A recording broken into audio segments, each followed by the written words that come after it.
কি হয়েছে? নমস্কার বন্ধুরা, লক্ষ্মী কুটিরের রান্নাঘরের পক্ষ থেকে সবাইকে ধরুন না, অনেক অনেক ঠাকুরের স্বাগত জানাই। প্রতিদিনের মতো আমরাও আজকে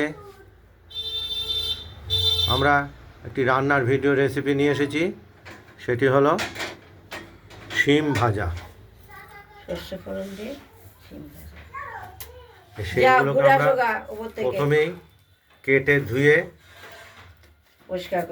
পরিষ্কার করে জলে ধুয়ে রেখেছি।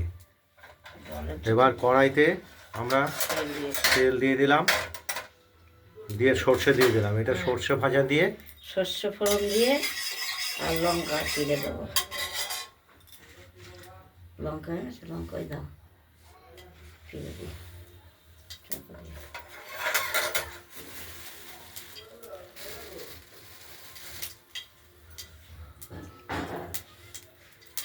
সর্ষে ফোড়ন দিয়ে বা ভাজা করে লঙ্কা চিড়ে এই শিমগুলোকে আমরা ভাজা করে দেবো। ভাজা করবো, শিম ভাজা। ফোড়ন দিয়ে শিম ভাজা হবে। টাটকা শিম খেতে খুব ভালো। আর এখন শীতের সবজি মানে খেতে খুব সুন্দর স্বাদ হয়েছে।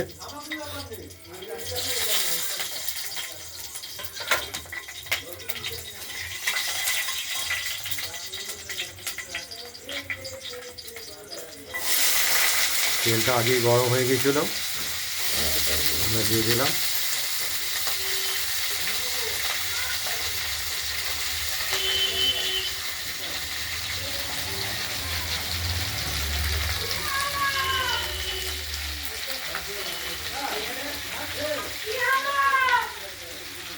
কি জানি দুটোই তো উঠলো।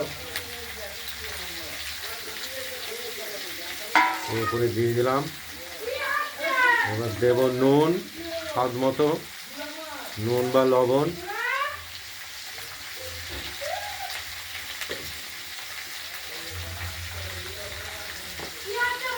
আর পরিমাণ মতো দেব গুঁড়ো হলুদ। হয়নি বলছে।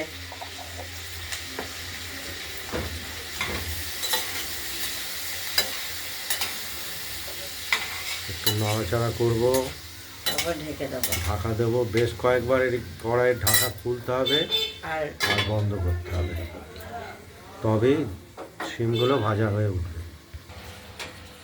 শিমগুলোকে আরেকবার নেড়ে চেড়ে দিলাম, আবার ঢেকে দেবো।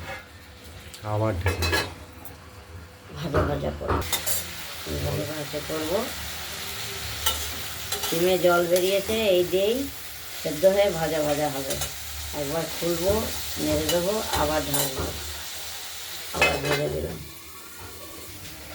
আর শিমগুলো ভাজা হয়ে আসছে, ওই জলে সেদ্ধ হয়ে গেছে।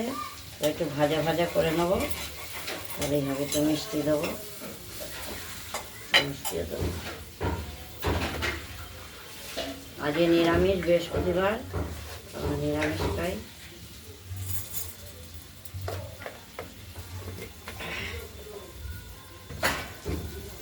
আর একটু ঢেকে দেবো, তাহলে ভাজা হয়ে যাবে।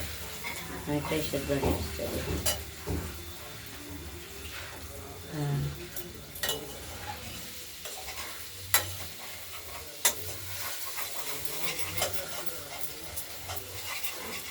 পরে পোড়া লাগে না, এই একটা ভালো উঠে যায়।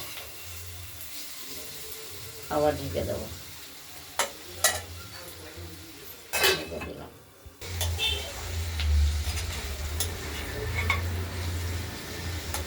শিমটা দেখি আবার নরম হয়েছে। আর একটু হবে, খেয়ে দেখি নরম। ক্যামেরা সবাই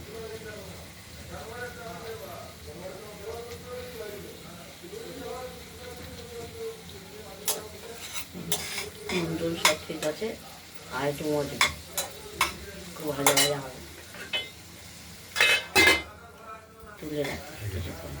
শিম ভাজা হয়ে গেছে, পাশে তুলে রাখি। তেলটা ঝরিয়ে নিই, একটু পরে নামাচ্ছি। নিভিয়ে দিলাম ওভেন।